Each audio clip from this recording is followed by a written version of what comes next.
ब्रह्मा जी के पूर्व मुख से ऋग्वेद की अभिव्यक्ति अग्नि से संबद्ध। अग्नि मिले, अग्नि शब्द के द्वारा ऋग्वेद का प्रारंभ होता है। वायु की स्तुति के द्वारा यजुर्वेद का प्रारंभ होता है। सूर्य की स्तुति के द्वारा सामवेद का और चंद्रमा की स्तुति के द्वारा अथर्ववेद का प्रारंभ होता है। ब्रह्मा जी के पूर्व मुख से ऋग्वेद की, पश्चिम मुख से यजुर्वेद की, उत्तर मुख से सामवेद की, दक्षिण मुख से अथर्ववेद की अभिव्यक्ति होती है सर के आरंभ में। एक क्रम यह है।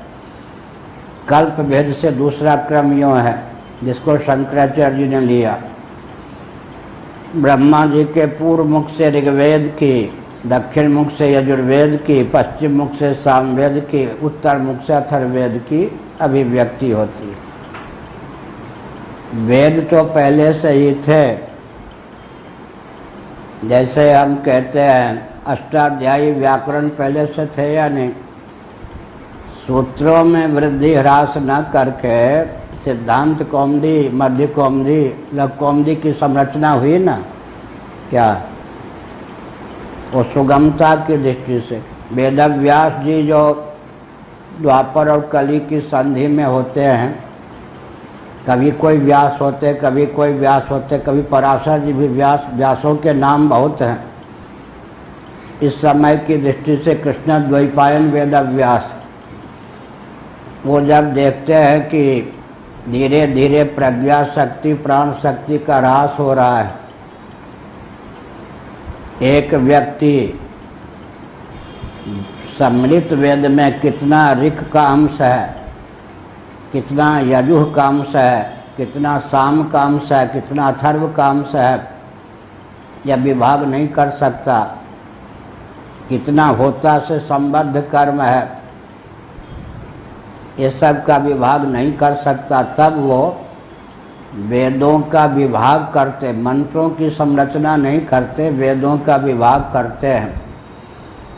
फिर वो एक दृष्टि देते हैं अपने शिष्यों को। उनके शिष्य और प्रशिष्य 4 को फिर 180 तक ले जाते, 1180 तक ले जाते। एक वेद के 4 विभाग, फिर एक एक विभाग तो 4 होंगे। लक्षण हमने कह दिया, मित, अमित, स्वर और सम्मिलित। क्या 3 जाति के वेद हैं, मित, अमित, स्वर। इन तीनों का संवेद स्वरूप अथर्व है। वेद तो 4 होंगे, लेकिन शाखाओं के माध्यम से मुक्तिकोपनिषद के अनुसार, लोगों को ये चीज़ मालूम कम है, नहीं के बराबर। मुक्तिकोपनिषद के अनुसार 1180 शाखाएं वेद की होती। शीतोपनिषद के अनुसार 1135 शाखाएं वेद की होती। सूत्र संहिता के अनुसार और व्याकरण महाभाष्य के अनुसार, आज ही हमने लिखा है गणित के ग्रंथ में ये सब, गणित शास्त्र लिख रहे, उसमें ये सब आज ही लिखा। सूत्र संहिता के अनुसार 1131 वेद की शाखाएं हैं। व्याकरण पर जो महाभाष्य है उसके अनुसार भी 1131 वेद की शाखाएं। अब पूरे विश्व में 8-9 शाखाएं शेष हैं, बाकी कालक्रम से विलुप्त हो गईं। ऋषियों के नाम पर विभाग हो गए। सुगमता के लिए विभाग हुआ तो 1180 तक पहुंच गए। तो विषय क्या चल रहा था? बहुत दूर विषय चला गया कि ऋक्, यजुः, साम और अथर्व मंत्र की जातियां हैं, समझ गए ना। उन जातियों के आधार पर मंत्र, उन जातियों के आधार पर वेद का विभाग कर दिया गया, ताकि भविष्य में एक ही व्यक्ति समग्र वेद का अध्ययन कर ले, कठिन है। और अपनी प्रज्ञा शक्ति के बल पर कौन सा अंश मंत्र ऋक जाति का है, कौन सा अथर्व का, कौन सा साम का, कौन से यजु का, ये सब विवेक नहीं रह जाएगा। कौन ब्राह्मण भाग है, कितना अंश एक ही जगह ब्राह्मण भाग है, कितना अंश मंत्र भाग है, इसका विश्लेषण भी आगे के लोगों को नहीं प्राप्त होगा। तो अनुग्रह पूर्वक को वेद का विभाग किया गया। आज समाजी जो गाली देते हैं कि वेद व्यास ने वेद को नष्ट कर दिया विभाग करके, वो नहीं। ऋषि लोग क्या करते हैं, प्रज्ञा शक्ति और प्राण शक्ति की दुर्बलता को देख करके अनुग्रह पूर्वक फिर सुगम मार्ग निकालते हैं। अब श्रीमद् भागवत का 11वां स्कंध पढ़िए। महासर्ग के प्रारंभ में जो प्रथम कृतयुग था, सतयुग, वहाँ एक ही अक्षर का वेद था, ओम। महासर्ग के प्रारंभ में जो प्रथम सतयुग हुआ, उसमें एक अक्षर ही, प्रणव ही, ओम ही क्या था, वेद था। अब इसका मतलब क्या है, बहुत ये सब कठिन विषय आज अपने आप आ गया। इसका अर्थ ये नहीं है कि आगे चलकर महर्षियों ने वेद की रचना की, वेद तो अपौरुषेय है, लेकिन अभिव्यक्ति में काल है। अभिव्यक्ति के काल को रचना काल मान लेना भ्रम है। मिट्टी में चूर्ण भी है, पिंड भी है, कपाल भी है, घट भी है। विद्यमानता की दृष्टि से घट पहले से है या नहीं, लेकिन अभिव्यक्ति काल में भेद है या नहीं, क्रम में भेद है या नहीं। पहले मिट्टी से चूर्ण, फिर पिंड, फिर कपाल, फिर घट की उत्पत्ति होगी। इसी प्रकार से अभिव्यक्ति के क्रम की दृष्टि से लोग कहते हैं ऋग्वेद सबसे प्राचीन है, या वेदव्यास जी के समय में इतनी शाखाएं हो गई। अभिव्यक्ति के काल को रचना काल नहीं मान सकते। भ्रम यही होता है कि अभिव्यक्ति के एक तो काल का भी अंकन ईसा के बाद, बड़ी मुसीबत तो ये है, उसमें भी बेईमानी। ईसा के पहले रहने नहीं देना चाहते कुछ। मान लीजिए कोई 4 ईसा के पहले भी ले जाए, तो एक तो काल को संकुचित कर देते आधुनिक व्यक्ति, फिर अभिव्यक्ति के काल को रचना का काल मान लेते हैं। यह है हिरण्यगर्भ संवर्तताग्रे। हिरण्यगर्भ होते हैं ना, सूर्य माने हिरण्यगर्भ। सूर्य का एक नाम है आदित्य। आदित्य की व्युत्पत्ति 2 ढंग से होती है।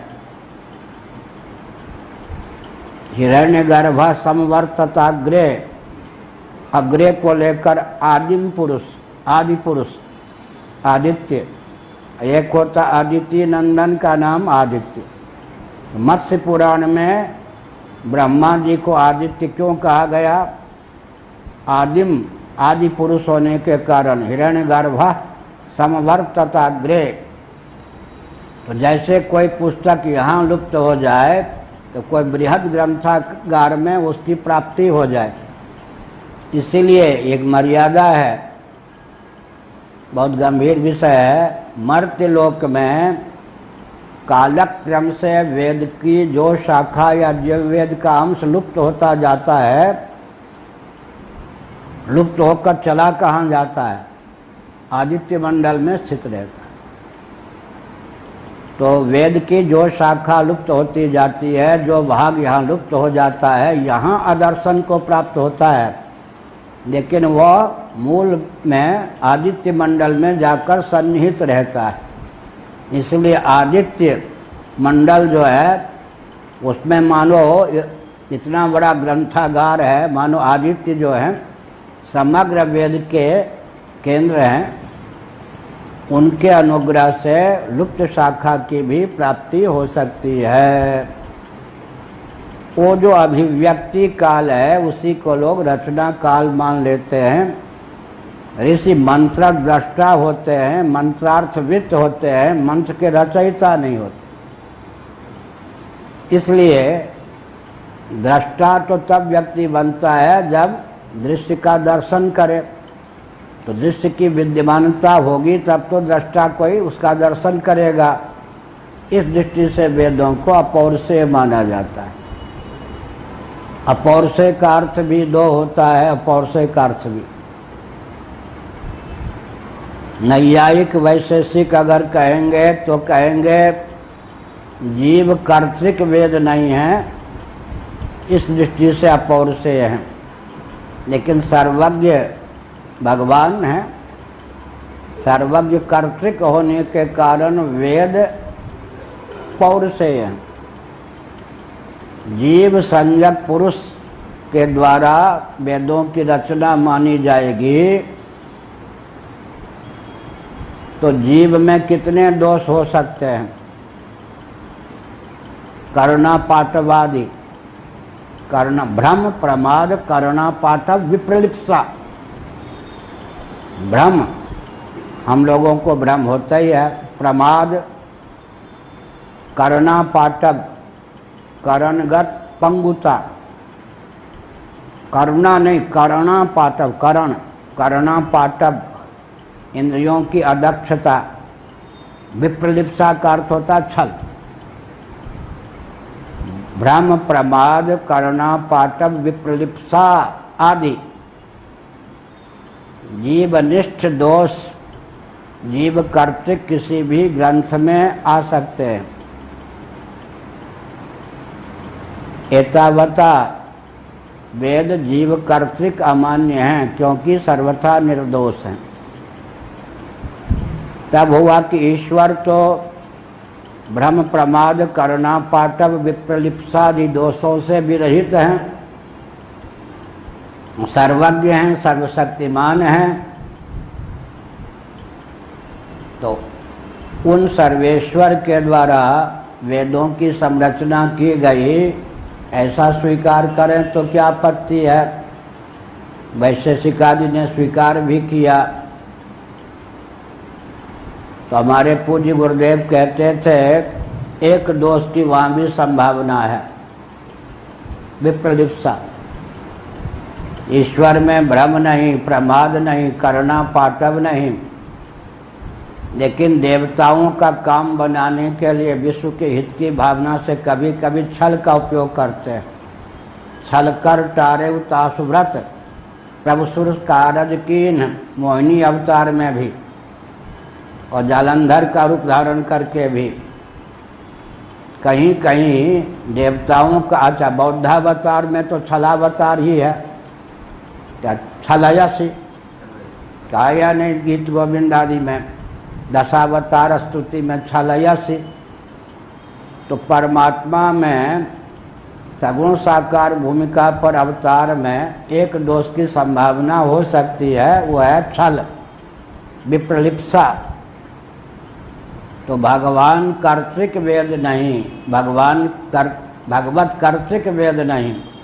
तो बृहदारण्यक उपनिषद के अनुसार निश्वास कल्प वेद हैं, भगवान के निश्वास नहीं। निश्वास शब्द भी कहीं पर हो तो कल्प जोड़ लेना चाहिए। भगवान के निश्वास कल्प वेद हैं। इस पर तुलसीदास जी ने अपना भाव व्यक्त किया, जाकी सहज श्वास श्रुतिचारी। निश्वास के पहले लगा दिया सहज, सहज श्वास कल्प वेद है। जब स्वस्थ व्यक्ति श्वास लेता है तब बुद्धि और प्रयत्न की अपेक्षा नहीं पड़ती। अब टीबी हो, यक्ष्मा हो या खांसी आदि हो जाए तब, दमा हो जाए तब बुद्धिपूर्वक बलपूर्वक भी सांस लेना पड़ता है। तो जाकी सहज श्वास श्रुतिचारी, ये जो श्वास हैं बुद्धि प्रयत्न निरपेक्ष होते हैं। भगवान की भी बुद्धि उनके भी प्रयत्न के बिना वेद रहते हैं। केवल भगवान पूर्व सिद्ध वेद के अभिव्यंजक सिद्ध होते हैं। तो वेद रहते कहाँ हैं और कैसे रहते हैं? इस पर भी विचार करना चाहिए। और वेद होते क्या हैं, और भगवत कर्तृक न शास्त्र योनित्वात् ब्रह्मसूत्र अर्थात तो ब्रह्म जिज्ञासा जन्माद्यस्य अतः शास्त्र योनित्वात् तत्व समन्वयात्। शास्त्र योनित्वात् के अर्थ दो ढंग से किए जाते हैं। शास्त्र माने वेद की अभिव्यक्ति जिससे होती है वो, और जिस वेद से परमात्मा का ज्ञान होता है वो दो वर्णक हैं, पृथक पृथक। दो ढंग से अर्थ भगवान शंकराचार्य ने किया।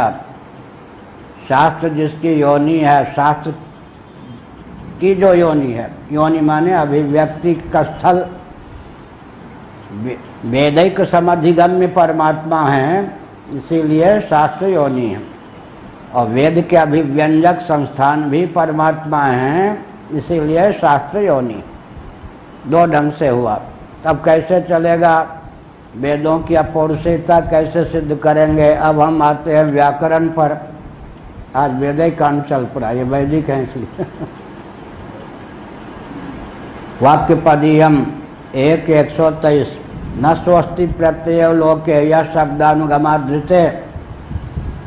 व्यवहार साधक ऐसा कोई भी प्रत्यय या बोध नहीं है जिसमें शब्द का योग न हो। अब यह जब व्याकरण का दर्शन है, भगवान शंकराचार्य जी ने प्रकृतिश्च प्रतिज्ञा दृष्टान्तानुपरोधात, यह जो ब्रह्मसूत्र है इसकी व्याख्या में व्याकरण का उपयोग किया या नहीं। जानी कर्तु प्रकृति ही, इस सूत्र को पाणिनि व्याकरण के सूत्र को उद्धृत किया कि हमारा पक्ष व्याकरण से भी समर्थित है। जानी कर्तु प्रकृति ही, कर्तु भी है और प्रकृति भी है, एक ही तत्व, कर्ता भी है उपादान भी। अपादानार्थक प्रकृति शब्द का उपयोग हुआ है। एक ही में कर्तृत्व और उपादानत्व, निमित्तत्व उपादानत्व बन सकता है।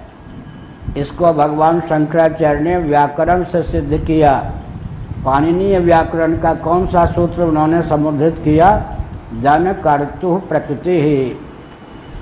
इसी प्रकार अब हम, पूज्य गुरुदेव ने हमको ये सब बताया था, उनका नाम लेना चाहिए।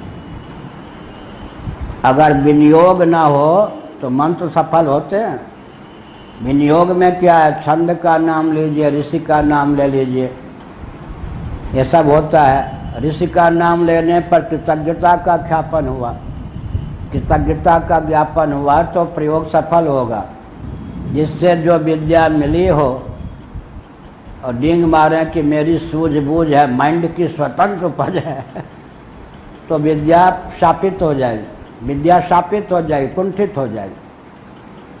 फिर क्या हो जाएंगे, विद्या के चोर गिने जाएंगे। इसीलिए क्या कहा गया, न स्वस्ति प्रत्यय लोके या शब्दानुगमाधृते। सच्चिदानंद स्वरूप सर्वेश्वर के अनादि सिद्ध उत्पत्ति स्थिति समृद्धि निग्रह अनुग्रहादि परक ज्ञान में अनादि अभंग अनपूर्वी घटित शब्द राशि का नाम वेद है। परमात्मा के ज्ञान में भी शब्द का अनुवेद योग होगा या नहीं। जैसे हमारे आपके ज्ञान में 4-5 दिन पहले मैंने कहा था, एक बार दिल्ली में 84 में लगभग हमने सर्ववेद शाखा सम्मेलन में वेद पर प्रवचन किया था। पूर्वाचार्य महाराज की अध्यक्षता थी। उन्होंने अपने गले में जितनी उनके गले में माला थी सब पहना दी थी। वेद पर मेरा प्रवचन हुआ था। तो न स्वस्ति प्रत्यय लोके या शब्दानुगमाधृते। हमारे पास उदाहरण कौन है, मन। मन से क्या होता है, संकल्प विकल्प। किसी भी भाषा के किसी भी शब्द या शब्दजन्य संस्कार का आलंबन लिए बिना संकल्प या विकल्प हो सकता है? बुद्धि के द्वारा अध्यवसाय होता है। किसी भी भाषा के शब्द या शब्दजन्य संस्कार का आलंबन लिए बिना कोई निश्चय कर सकते हैं। चित्त के द्वारा स्मरण होता है। किसी भी भाषा के किसी भी शब्द या शब्दजन्य संस्कार का आलंबन लिए बिना क्या हम स्मरण कर सकते हैं? सामे माता, वहाँ शब्द का योग लेना पड़ेगा।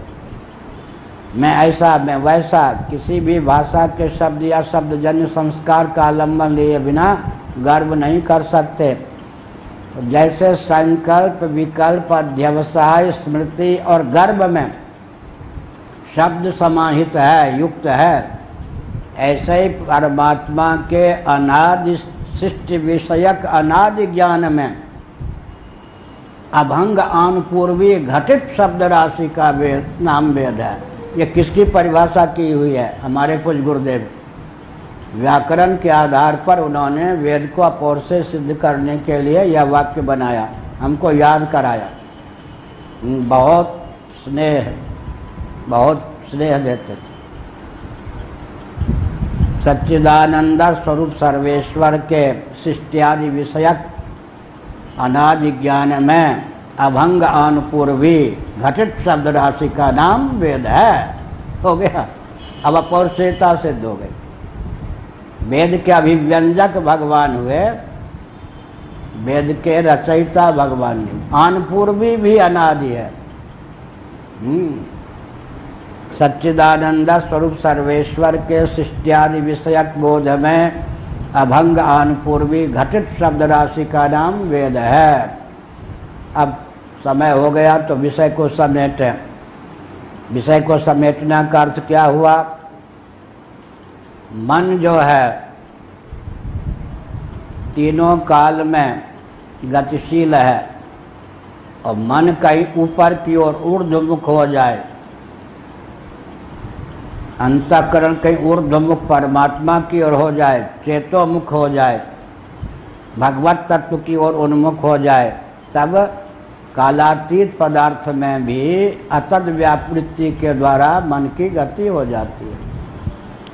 क्योंकि स्वयं तदंतःकरणेन गृह्यते दृश्यते सूक्ष्म, तो अग्रया बुद्धिया सूक्ष्मात् सूक्ष्म अग्र बुद्धि से दिखाई पड़ती है। अब दोनों वचनों में भी सामंजस्य साधना बहुत कठिन है। दयानंद स्वामी ने उपनिषदों को वेद नहीं माना, लेकिन उनके सत्यार्थ प्रकाश में स्वयं तदंतःकरणेन गृह्यते यह वचन है।